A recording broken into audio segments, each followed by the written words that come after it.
ರೈತರ ಮಕ್ಕಳಾಗ್ರಿ, ರೈತರ ಮಕ್ಕಳಿಗೊಬ್ಬರಿಗೆ ಇರೋ ತಾಕತ್ತು ಆಡಿ ಬೆನ್ಸ್ನ EMI ಇಲ್ದಿರ ತಗೊಂಡು ಓಡಾಡ್ತಕ್ಕಂಥ ತಾಕತ್ತು ರೈತರ ಮಕ್ಕಳಿಗೆ ಇರೋದು. ಆ ಕಾರಣಕ್ಕ ರೈತರು ಹೆಮ್ಮೆಯಿಂದ ಹೇಳ್ಕೊಳ್ರಿ, ನಾವೆಲ್ಲ ರೈತರು ಅಂತ. ಇರೋ ಮಕ್ಕಳೆಲ್ಲ 90 ಭಾಗ ಎಲ್ಲ ರೈತರ ಮಕ್ಕಳೇ. ಏನ್ ನಮ್ ಸಿಕ್ಕ ಹಸುನ ದೇವರು ಅಂತ ಪೂಜಿಸೋ ಮನೆತನ ನಮ್ದು.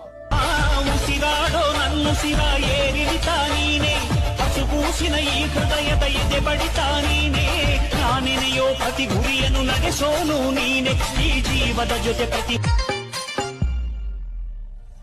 ಸೈನಿಕ ಆಗಕ್ಕೆ ಗತ್ತಬೇಕ ದೇಶ ಕಾಯಕ, ರೈತ ಆಗಬೇಕಂದ್ರ ಡಬ್ಬಲ್ ಗುಂಡಿಗೆ ಇರಬೇಕ, ಟ್ರ್ಯಾಕ್ಟರ್ ಒಂದ ಇಟ್ಟಿನ ಕೇಳವಲ್ಲ ಉಳ್ಳಾಕ, ಜೋಡ ಎತ್ತ ಕಟ್ಟಿನಿ ಹೊಕ್ಕಲತಾನ ಮಾಡಾಕ, ಚಿಂತಿ ಮಾಡಬೇಡ ಬಾರ ನನ್ನ